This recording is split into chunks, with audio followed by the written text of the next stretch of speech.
All right, welcome back to It's Time Picks. We've got UFC 295 Jiri Prochazka going against the man Alex Poatan Pereira. And, we had another title fight on this one. We had John Jones and Stipe booked. John Jones, Torres pecked, grappling with Dontel Mays. Doesn't really make a whole lot of sense to me.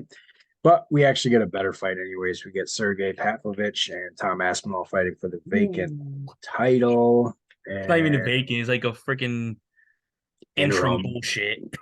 I'm going to call it vacant because interim is stupid. Yeah, no, I'd rather have that fight than John Jones and Stipe anyway, so I'm So good do with I. it. Plus, my girl's fighting on the card. Thurn's back. There's a lot of really good fights on this card. There's a couple boring ones that I'm not looking forward to, but overall, it's a good card. What do you think, Joey? You pretty much took the words out of my mouth. I'm very excited for this card. I know everyone was so hyped. Oh, John Jones, Stipe. But I'll just sum it up, make it short here because I can say the long story, but I'm gonna say the short story. John Jones was not fighting the winner of Pavlovich or Aspinall. John Jones was gonna take You that would have one ducked. fight and his ass was going to retirement. You would have tucked his tail. No. He's that's why I think honestly the Jones and Stipe fight shouldn't happen, but I don't see the point of it happening necessarily. But besides that, I don't want to go on because I can go on forever about that bullshit. All right, well, let's jump right into it. First fight, we got Dennis Buzukja against Jamal Emmers. And I believe this is Buzukja's second fight. Yeah, that's right. He got whooped up Yeah, on by Woodson in his debut. Um, I'm gonna let you go first. Who you got in this one? I do got Jamal Emmers. I think he's the more well-rounded guy. Yes, Bazooka does go from the good camp of Sarah Longo, which is one of my favorite camps, but he had a hard time with Sean Woodson, which all Sean Woodson really did was work his headshot, body shots. Emmers is the more athletic guy out of the two. Emmers can decide where the fight can go. If Bazooka is not going to land that one clean shot on Emmers, I don't see this fight going any other way for him. Because Jamal does have good overall takedown defense, and he's a long fighter, so there's a good probability that he's going to work in the leg kicks and body kicks and use his range and probably win this fight by decision. And he's not going to end up paying his price tag off. But I the don't judges know. decide they. I don't know why the judges hate him though. I don't understand. He should be Emmers? Jack Jenkins. That Jack Jenkins decision, he was like a minus like 1400. Soon the fight got done, and then judge gave the Jenkins, which, ugh. Yeah, well, and we could be seeing more of that in this one too. Bazookia is from New York. Mm-hmm. It's at Madison Square Garden.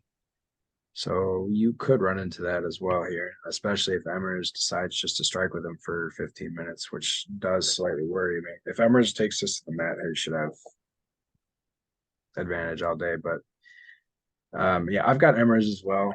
I don't really care for this much Mm-hmm. for DFS purposes, especially Emmers price tag at 9,400. No, He was the highest priced fighter until Rebecca got added back on.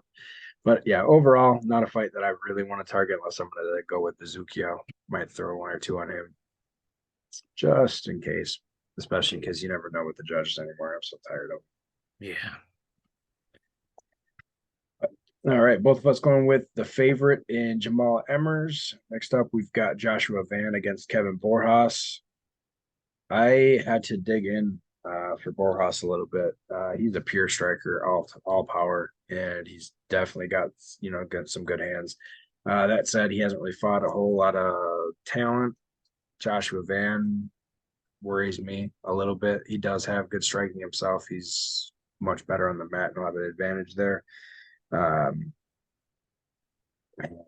I've got Van. I don't trust either one of these fighters. It's just one of the it feels like a trap fight, especially with Van being 9,200 on DraftKings. He did look good in his debut, but it wasn't it wasn't really split fighting decision. much of anybody. So yeah, I'm on Van.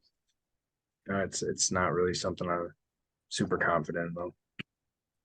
I wanted to find a way to pick Borjas since he was coming off the contender series. He had a good fight against a good wrestler. Then he ended up tiring the wrestler out, and then you've seen how he does with his hands. He's a very good striker. He's always in your face. But I think his opponent. Just gonna end up just mixing it up. Probably get him against the cage, maybe get a takedown or two. But I think this fight, I don't see him winning. I'm on the favorite. You brought up the Contender Series fight, and if there was a different set of judges, he could have lost that. He got controlled for almost 8 minutes on the mat. Yeah. So, Like, I don't think Van is the wrestler that Borjas fought because Van is still growing as a fighter. He started off as a striker, but he can probably determine where the fight can go. If he wants to mix it up, make it in the clinch. I'm not a fan of his price tag at 92, unless he absolutely just purely grapples and just keeps Borjas on his back, which he showed he is acceptable doing in the Contender Series. That's the only way I've seen him really scoring well. Maybe getting a finish of a sort to get close to probably hit over the value, but longer this fight goes, I don't see him paying that tag off. I don't disagree. All right, both of us going with the favorite here, Joshua Van. Next up, we have Kyung Ho Kong against John Castaneda. And this fight got moved up to a catch weight 138 at the request of Castaneda. It's not really new. I don't even know why he's still fighting it, trying to fight at 135. He always has problems hitting it. But who you got in this one, Joey? I'm on the dog. I think Kung Ho, he's on a nice little win streak, 2-fight win streak. Kang, yeah, I said Kong, but he's on a nice 2-fight win streak. His striking is getting better, more out, when he comes in, but he mainly uses his range and setup to get closer takedowns, get to his back. Because once she's on your back, if you're not bad on the hands, there's a good probability you're getting your neck snatched. This guy is an absolute savage on the ground. He's gonna have the size over Castaneda, and I think the longer this fight goes, I think I can see somewhat late second round, maybe third round, Kang getting a hold of Castaneda and getting a late sub. So at 74, I don't think many people get to Kang, and he's probably one of the more sneaky values on the slate, my honest opinion. I agree, and I actually think that the odds should be flipped. I think that he should be the favorite. I Four said of the his same last thing. 6 fights, he's got a knockdown. Every time he gets it to the mat, he just snatches the neck. Castaneda has, I think, he won his last fight against Gaffarov. He moved to 3-2 in the UFC. Nothing No. really great. A win against Eddie Wineland is nothing. Miles Johns, okay, well, I guess it's decent. But then he lost to Daniel Santos and beat I believe, debuting Gaffarov at the time. Might have been a second fight. I can't remember. But nothing very special. I think Kang has definitely got the better credentials here. I think he's a better overall fighter, and I definitely have him by submission in this one. Yes, sir. So 7,400 on DK, that'll pay off real quick. Oh, yeah. Especially if it's in the first round, which he did last fight against Quinones when he knocked him down and then immediately submitted him. He dropped his ass. So both of us going with the dog and King. Next up, we have Jared Flash Gordon against the world-renowned wrestler Mark Madsen. This is one of the fights that I absolutely can't stand. I hate this fight and everything about it. Both of them fight really slow. Both of them like to wrestle. Gordon just annoys the shit out of me whenever he's in the ring. He just likes to clinch up against the cage and bear hug the entire time. And then Madsen just likes to get it to the mat the entire time because that's what he did forever. I've got Gordon in this one simply because if the wrestling cancels out, which it more than likely will, Gordon is the faster striker and he throws more volume. Madsen might throw a little harder. And another fight that I'll reference is Madsen against Clay Guida. The wrestling completely canceled out in that fight. Madsen won barely by volume, but like I said, Gordon throws more, so I'm going with Gordon. But I don't want to touch this for DFS at all. You pretty much took exactly what I was going to pretty much say. I think slight better wrestling is probably Madsen, but like I said, the more cage overall wrestling, I think we'll exit out. Yes, if Madsen does hit harder, maybe we'll try to get the kicks of Gordon. Is he going to get Gordon down maybe a time or two? There's a good probability, maybe time or two. But I think this is going to be a very slow, patient fight. And this is the type of fight where you can go heat up your food, go grab a plate, get yourself a beer, I think Gordon's gonna end up winning, like I said, with more volume. But as a DFS fight, I'm not touching this fight either side. Gordon, he's not gonna pay it off unless he like knocks him out. Matt's never been knocked out, so I see this fight being a 3-round boring decision. Pretty much. And I know that there is a bunch of people on Madsen. I think it's more or less just because he's the dog in this fight. At a decent price tag, he's only 7,300, but still not somebody I really want to touch. No, I'd rather pay another 100 and get King. exactly. So both of us going with the favorite and Jared Gordon. Next up, we have Nazim Sadikov against Borshev. I'm not going to say his first name. Yeah. I can't even. I'm looking at it right now. Vyacheslav. That's definitely not it. Shalab. Yeah, I don't know. I was close. Yeah, you were closer. Either way, who you got in this one? Borshev's gonna knock him the hell out. I really do believe he's gonna knock him the hell out. Like I was on Sadikov's last opponent. Oh, who was it? It was the same card. T-Rex. Huh? It was McKinney. It was McKinney. It was my girl Blanchfield on the card because I was an AC for that card. Evan Elder, he fought. Evan Elder was whooping his ass for 2 rounds. And then one bullshit cut. They're like, no, you're done. Elder was winning that 2 rounds to 0, and he was touching him the hell up. None against Evan Elder.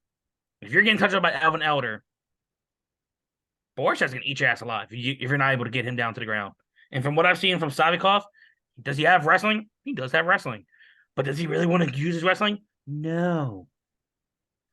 You're going to learn if you don't shoot your first takedown, Borshev's going to knock you out in round 1 if you don't shoot a takedown.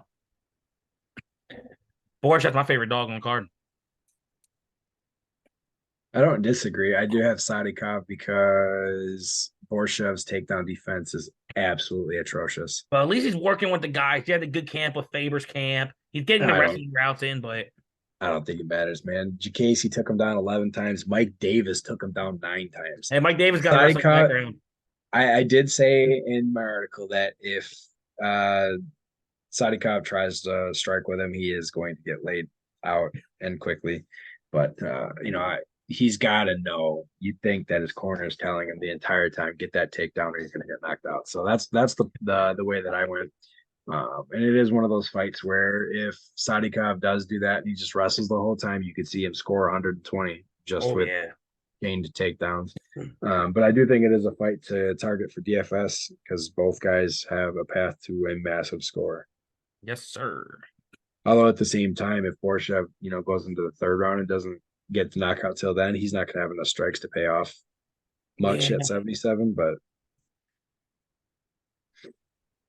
either way, it's likely a fight to target. There's going to be a lot of people on both guys for the reasons we listed. So that is our first split pick. You've got the dog in Borshev. I have the favorite in Sadikov.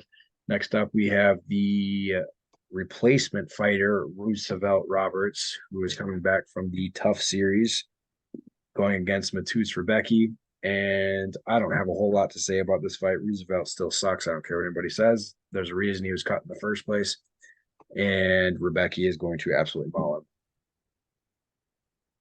him. Do I even need to say anything? No, not really.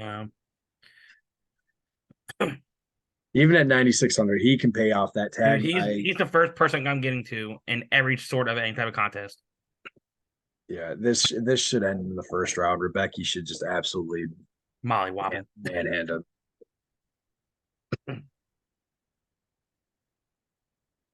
So both of us going with the favorite in Matus Rebecki. Next up, we got Baby Shark, Tabitha Ricci against Lupi Godinez. And unless something changed, I believe we're both on Ricci, but let's see what you got. You changed it, didn't you? You're an idiot. So I like both prospects. I do. I love the switching of camps for Lupina Godinez ever since now she trains with Grasso. Right. Once I saw that, for one, the last few fights, her striking boxing has been looking clean as shit. But every time we're like, yo, wrestle, wrestle, wrestle. What she do? Last two fights, she's been wrestling. Um, against Elise Dude, Reed, she she was dropped fighting eight. Elise Reed and Emily Ducati. Neither one of them But are wrestlers. Ducati has You some look. no, Ducati she's has a more MMA striker. experience than Elise Reed, at least. But she trains at a decent camp. She trains with Jillian Roberts, decent camp. But The Godinez last is a wrestler better she wrestler. fought was Cynthia Calvillo, and she won that even though she lost that Barely, fight. barely. She lost that fight. I know, I That know. was bullshit. But pretty much in this fight, I would say Godinez, if you're gonna win, keep it standing. You are the more cleaner striker.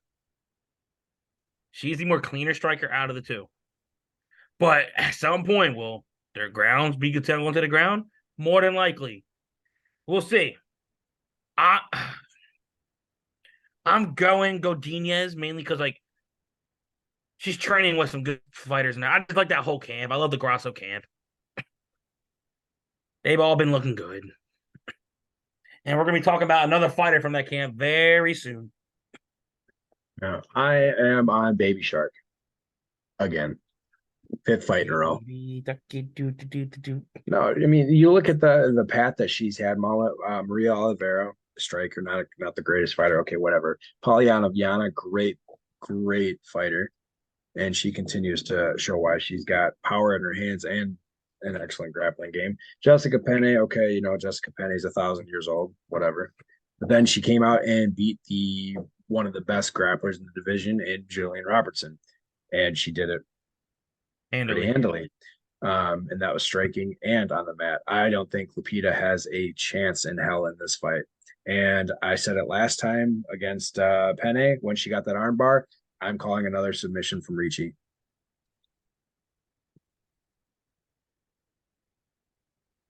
Lupi, she has not fought a grappler like Ricci, nor has she fought somebody as strong as she is. That They're five both pretty one fucking strong. that 5'1" frame that she's got, she's going to manhandle Lupi.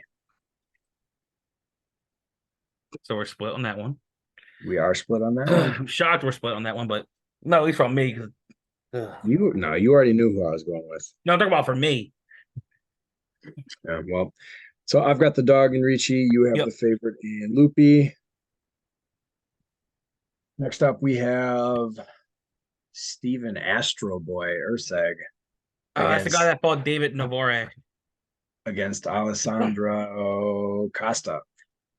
And at first, I was not entirely sure where I wanted to go with this fight. Now I'm entirely sure where I don't want to go. I don't like Costa at all in this fight. I think Urseg is going to be better everywhere except for power. And if he avoids the power, he is going to probably smash his value. Where is he at? Yeah, he's only 8,600. I mean, if he slow plays this and he just sits at range and strikes the entire time, okay, well then he's not going to pay off.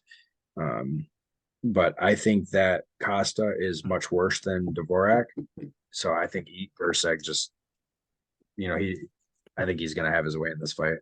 One thing I do like about Ursek, he should yes, he's not the most polished striker because he can get hit, but he has like that weird like Sean Strickland vibe where okay, you're gonna swing, I'm gonna bob and weave, I'm still gonna out volume with jabs. I can agree with that. He's gonna end up trying to bob and weave, and he did get what 3 or 4 takedowns versus Dvorak, and he almost finished Dvorak a few times once he got a hold of limbs. I think there's a chance with volume he might clip Costa, and I think once the fight's on the ground, I know Costa's never been submitted, but it was always first time for everything. He hasn't really fought a big grappler. I mean, Jimmy Flick is no doubt a grappler, but Jimmy Flick has kind of just lost himself. He has no chin anymore. But yeah, I'm all over Usyk. And also, Costa is taking this fight on short notice. Usyk was supposed to fight Matt Schnell. Dude, Matt Schnell just needs to be cut. Such a joke. Won't happen because the UFC loves all his fight styles he's in. Yeah, it's dumb. All right, both of us going with the favorite and Steven Urseg. Yep. Next up, the next fight was the hardest one for me to choose a winner in. And we got Pat Sabatini and Diego Lopez. And like I said, this was the hardest one for me to settle on. And a lot of that is because Lopez has looked so good in his fights. specifically the Evloev fight where he actually nearly submitted him, I think, 3 times. Um, he also has, relatively good striking. He's got good power, but overall, or when I got down to the bottom of it, I went with Sabatini. His experience, his body of work. I just think that overall Sabatini is going to be the better fighter. I think Lopez might be a little overmatched in this one. I think Lopez is gonna knock him out. And that's crazy because Sabatini's a Jersey guy, and What happened the last time you went against your Jersey guy? I know. Oh no, I didn't go against. Wait, who was it? It was it wasn't Arlowski. It wasn't. No, it was who the hell did I go against? I always pick Pfeiffer. Usually I pick Arlowski. I I don't know don't who it remember. is. I just remember you saying it. Yeah. I know I picked Jeremiah Wells, and he got submitted late. So you think that he's going to knock him up? So look, one thing about Sabatini, what he's smart is, I think because he always shoots neck first and first takedowns, he might worry like, oh shit, what if this kid catches me in the guillotine? But one thing I'm expecting, I think Lopes is gonna maybe try to lure him in. Okay, you can try to shoot. I'm gonna snatch your neck, and if you can't get that first takedown, I'm in Lopes' corner. Bull rush him now. Bull rush. Let those hands fly, because you seen he got touched up by Damon Jackson. Yeah, he got I'm knocked not out saying by him. Damon That Jackson's was bad by any means, but Damon Jackson's a grappler, and you got touched by Damon Jackson, and your shit clipped. everybody can get clipped at any I time. know, but I just think how You look Sabatini at you his look at wide his hands. overall body of work. The only time that he's had any knockouts has come against low level guys, and in the UFC in his couple of fights that he's had, he hasn't done anything with striking at all. I don't even think he had a significant strike in his last fight. Wasn't that the Oh, I picked him I picked him that fight too. It was like when he got the submission on Yeah, it was Gavin Tucker. He had him in yeah, armbar, but beating Gavin Tucker after he hasn't fought in 2 years doesn't really say a whole lot. I'm still on Lopez.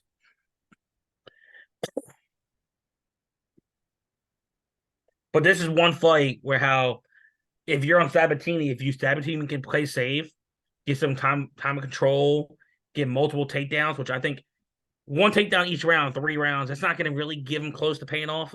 He'll get close to his payoff. Imagine what, one takedown per, get control time, be safe. He might get close, but I mean, he scored 114, 106, 105, 90, and 82. this might And be an 82 fight as long as he's playing safe. his last 3 wins have all been over 100. And they weren't against nobodies. It was against Almeida, Laramie, and Lutz. And you were on Almeida, right? I I don't think. remember. I don't know. I know it was at some point. I don't know if it was that one. Anyway, it should be, like I said, it was one of the harder Yep. fights for me to pick. So, I mean, it's probably going to be really close to a 50-50 split in ownership, anyways. I know some of the guys at RotoWire are going with Lopez as well. But yeah, so both of us are split on this one. Next up, we have Matt Frivola against Benoit Saint Denis. This is one of the most exciting cards. This fight and the co-main event are the two most exciting fights on this card. Are you going with Frivola or are you going with BSD? I'm going with my boy freaking Matt Pravola. Look, let me tell you Nuts. why. Look, I'll say this right now. This line should not be this big. Nothing against, that we've been on the Saint Denis train. You longer than me. But this line is way too big. Is it? Look, I'll tell you this right now. Ready? We're going to go over this. And I'll make it very fucking quick. Saint Denis got into wrestling between 5 to 6 years ago. Pravola's been wrestling ever since he probably got out of the womb. So if you want to go by pure wrestler, I think Pravola out wrestles. When have we seen Frivola wrestle? No, but in he is a UFC? credential wrestler, though. He has So wrestling is in his Michael pocket. Chandler, and he never uses it. Hey, So is Chandler Justin should. Gaethje, and he never uses it. Look, he uses it for takedown defense. How many guys besides like the top guys in like the top 5, like Matt is Frivola's takedown defense is less than 50% in the UFC. I don't think he's gonna be able to take him down. You're nuts. Maybe late. If this fight goes like over like the 1.5, then it's a good possibility. I think Saint Denis I don't I late. don't disagree with you taking Frivola, but if you don't think that BSD can't get him down, you're out of your fucking Dude, I'm mind. gonna tell you this. I'm gonna tell you this right now. Who did he fought who's the guy that Rakhimov tied with, drawed with? Dos Santos. Uh, Ezekiel, that old guy, Fakardinov. that was a draw. He just doesn't have a draw. No, Fakardinov draw with Dos Santos. Oh, yeah, I see what you're saying. So Yes. Dos Anjos fought Saint Denis on short notice. Look, whoever that ref was for that fight, I want to say about over 80% of the other refs, seeing how bad Saint Denis was getting clipped, would stop the fight. That ref must have had a bet on the over. It must have had a Dos Santos type bet. But Yeah, but that was his debut fight. You can't put a whole lot of stock into his no, debut. but I'm just saying, like, He's now run off all I'm four saying is straight. any other ref, the way he was getting hit and touched would have stopped the fight. It might not have been it may not look like the best overall stoppage, but the way he was getting touched like he stole something. But one thing about Benny, I am worried about, can he get a takedown? I think he could. But one thing I don't like about some of his fights, especially when I seen against Thiago Moises, he didn't have to worry about it. He went right in through the overhands because he wasn't worried about Moises striking. He tries to come in like that, like Drew Dober did to Bravola. I think Bravola's going to have a nice right hand waiting for him. Or he can get clipped like he did against McKinney. I don't think it's going to happen that But way. Frivola This will fight be gives me excited as shit. Frivola will be a Definitely, very popular dog. yes. We'll have this fight in your DFS line. One of the fights. You got to have a side on this fight. That said, I'm still going with Benoit Saint Denis. Yep. I think he's the better overall fighter. But it is going to be really close, and it should be a really exciting fight. I don't think it gets out of the first round. No. If it does, I'll be shocked. I suppose if it goes into the second, I won't be surprised. Most of St. Denis wins are in the second round, but Frivola has made Bravola's been on a roll. 4-fight streak that's ended in the first round. Oh, going yeah. 3-1. So, before we go to the next fight, someone said about this about Bravola. What if, St. Denis does shoot us like a sloppy takedown? What would you think Bravola's win by sub would be? Like, he trains at that good gym enough. Like, I think he has. He's not a good enough grappler for that. You don't think of like one bad like rocking type stoppage? Like, let's say he have you seen BSD's movement in the ring? He ain't getting submitted. That'd be wild. I seen somebody say, "Oh, he is a trained." I mean, there's a reason that BSD's never been finished, dude.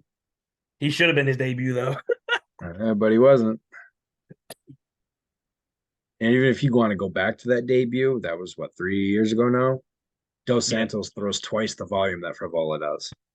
But Santos doesn't have the power that Frivola, where he can just land one clean shot and your lights are out. All righty. We are split on that one. I've got the favorite in BSD. You've got Matt Frivola. He will be a popular dog. BSD will be a popular favorite. So it's going to be that fight. Take your side. Next up, we got Jessica Andrade against Mackenzie Dern. I don't really have to say anything. It's Dern. I've taken her every fight. I will continue to take her every fight. Her striking in her last fight against Angela Hill looked phenomenal. And if she does that against Andrade is going to have her 4th loss by finish. I already think that Dern submits her anyways, but if she can keep up with the striking of Andrade, then there's nothing that Andrade is going to be able to do. Everybody was giving Dern a hard time because her striking wasn't there. She couldn't get takedowns. The only thing that she had was BJJ. Well, she improved all of that. She proved it against somebody that is a pretty solid striker in the UFC. As we saw Angela Hill last week, just crushed it. So I'm all over Dern. She's got so many paths to victory in this one, and Andrade is just on a slide. I'll make it sure I'm on Dern too. I know Andrade is coming back down in weight, and usually her main success is when she can have that up bully type approach. Dern's going to come in with that same plan. You think you're going to bully me? Good try. Andrade's takedown defense lately has been looking like absolute duty.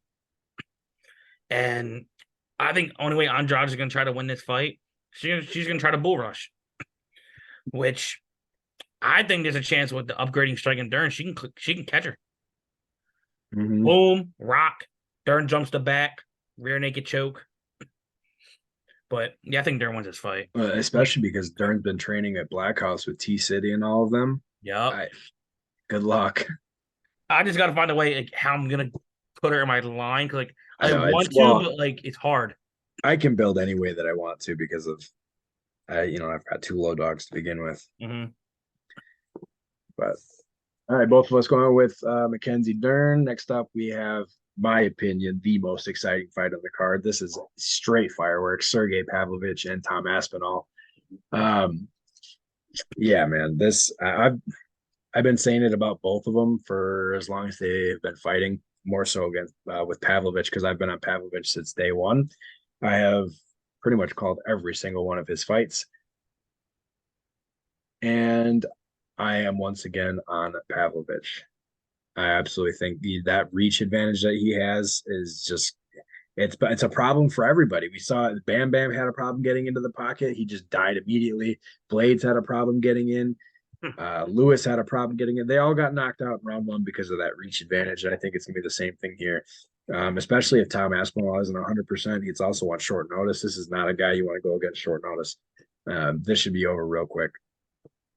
Again, But yeah, I'm on Pavlovich. Like I said, just recent interviews from how Aspinall's been talking, that scares me.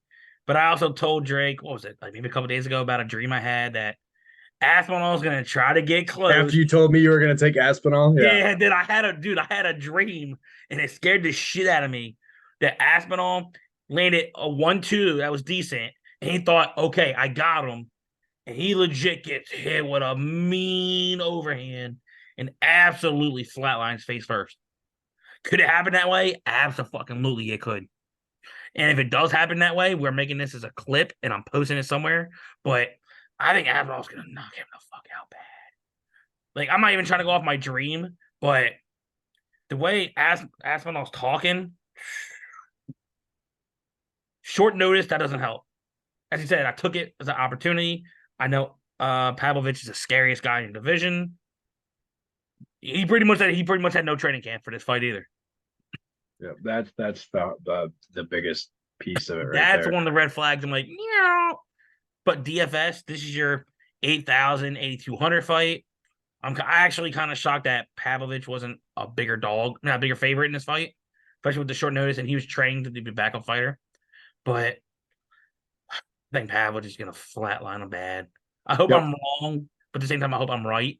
I know I love both guys. It really sucks that I really didn't want this fight. I mean, I know that it had to happen, but Yeah, and, there's a lot of people that are saying that specifically, I think it was Bisping said that Aspinall's going to come in, he's going to shoot, he's going to put him down, and no, he's he's going not. to take him out. Blades tried to take Pavlovich down That's what too, and scares look what me. happened. If Blades couldn't get inside the reach for a proper takedown, and Pavlovich just did, Ivan Drago pushed the shit out of him. He's I not mean, getting. Aspinall likes to rush in, and He's gonna get. He's gonna get he's going countered to and go get to sleep. countered. I hope I'm So, wrong, but at the same time, money in my pocket. I hope I'm right I because, don't because I'm going to continue to ride Pavlovich as long as I can. dude, I'm telling you, winner of this fight, I'll put any amount of money on it. Though, if John and Stipe ever does fight, apparently they are in 2024 at some point. I don't know when, but the winner of that, if only way that a fight happens at that fight is if Stipe wins. Stipe's not going to win that fight. And what's going to happen is some bullshit because John's not going to want to fight Sergey. He's not going to want to fight Aspinall. He's not going to want to fight Almeida. So he's going to what? Retire, vacate the title, and then it's going to be what? Pavlovich and Yep. maybe Stipe? And Stipe is going to. You really want Stipe, to put no, Stipe in here with him? yeah, Stipe is going to come out with a lifelong concussion. No, you don't. No, you cannot do that to future Hall of Fame Stipe. You're just like, oh, Stipe, do us one last favor. You get knocked No, out what? by So Ngannou. Now get knocked out by the this Ivan Drago. for the next 3-4 years of this division, all we're going to see is Pavlovich, Aspinall, Almeida, and That's that's it. pretty much it. And it's going to be like Moreno and Figueiredo all over again. Except I don't know if these guys could handle that because they'd get knocked out badly. Yeah. But both of us going with Sergey Pavlovich. This is a fight that you have to target because it's going to end Yes. early and it's going to be in the Be opposite, scary. pretty much guaranteed. Next up, we have the main event. Jiri Prochazka is coming back from his shoulder injury. Don't know if he's 100% to be honest, but he's going against Alex Pereira. Most recently lost his belt. Huh. But yeah, no. So Pereira was kind of successful after moving up to 205. I mean, I still think that he lost that fight, but So did I. it is what it is. So he's got his belt in light heavyweight now after losing the middleweight to Izzy. Who you got in this one? I think Gary's gonna knock him the fuck out. I really do. I think don't get me wrong. Yes, Pereira, he's more that I'm gonna try to precise be like take your time, take your time. Gary's gonna flow some flashy ass shit. And if you notice, I've seen this in every fight of Pereira. At least in the UFC, kickboxing is different because he has the bigger gloves, higher guard. UFC, he drops his right hand so many times. And if Izzy had any type of overhand type of power besides knocking out that one fight, but he kind of walked into the counter of that one. If he would have got hit, boom, boom, boom. But I see Yuri doing some nasty type of knockout to him because he always leaves that right hand down, especially when he starts early. He's patient on his feet, trying to snipe, walk forward. I'm not saying it's going to be early. I'm just some point during a fight. I think Yuri's going to catch him with something. I don't disagree with it. I wanted to go with Prochazka, but I didn't just because I don't know where his shoulder's at. And you don't know what kind of lingering effects there's going to be. It's just tough. And if it does go to a decision, I think the judges are going to give it to Pereira again Yeah, because fuck them. Um, but I uh, don't see judges in this fight. I I well, mean, we thought that about last week too, and but look, Almeida. The only thing I'll say about Almeida, he's like, look, I got now. I can show I can go 5. Yeah, you can be oh, a I walking know. fucking blanket. No, I know. So I don't disagree with everybody that wants to go with Prohaska. He is a beast, but you got to remember that at the same time, Pereira's got power of his own, and Prohaska definitely puts his chin out there. I mean, the amount of times he could have been rocked by Glover if he had any type of power left, that fight would have been over in round 2. So I mean, I do think it's another fight that's going to end early, and it's going to be really, it's just going to be a close call. Pereira's fast, man, and I think people forget about that. And I think the big reason for that is Izzy is so goddamn fast that it made Pereira look slow. One thing I'll say about Prohaska though, he moves very well for 205. He moves crazy. He's Like jumping he all over the moves place. like Dominic Cruz prime, where he's all second guessing, trying to head flinch you. I'm like, bro, if that was me moving like that, I'll give myself a headache, a bloody nose without getting hit. But It'd be really nice to see a spinning back fist and he just lands flush. who? That'll put him out. From Yuri because he likes those so damn much. Bro, I still remember where I probably woke up everyone in my house when Yuri did that spinning elbow to Dominic Reyes. That's what I'm talking about, man. Oh, that's what I'm telling you. Like, imagine him doing that against the cage, where he's gonna try to bob and weave, and he, like I said, he leaves that right hand down too much. I think it's going to come down to discipline, to be honest. Yep. If Pereira stays disciplined in this fight, I don't think Yuri has a chance. No, I think he's He's, gonna try to take he's the legs out. wild. I think if Pereira's patient, like I said, if he's patient, he's probably gonna take the movement away, and then do it similar how he did against Adesanya the first fight, kick the legs, get the movement, work the body, and then finally land. But I think, look, I understand if Yuri, I would love to see Yuri defend the title. You know, it was a curse during that time. No one wanted the freaking belt or couldn't even hold the belt. But Yeah. now we're ready to see a true champion. Yeah, somebody that's not going to vacate it right away. I mean, don't get me wrong. Yuri, he did the right thing when he got hurt. He gave up the belt, Yeah. which I think is what you should do. Then Jamal had it, got hurt. I was ready for that fight. Yeah, I was too. That was an exciting one. But all right, we are split on that one. You've got the dog and Prohaska. I'm again going with the favorite in Pereira. It's going to be another popular fight for DFS. Yep. 5 rounds. It should score well. Finishes early. It should score well. So no matter what, it should score well.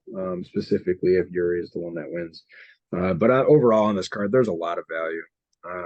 if you look at the odds, a lot of the fights are much closer than the last couple Mhm. that we have had, where it's been some huge favorites.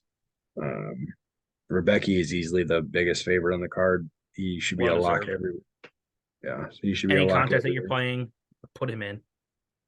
Because you can actually go in any type of, as Drake said earlier, you can go in any type of route and building lines. You got any wild, crazy hot takes or bets that you want to throw out there? Hmm. I got one for you. Okay, you go first. I'm gonna look for mine.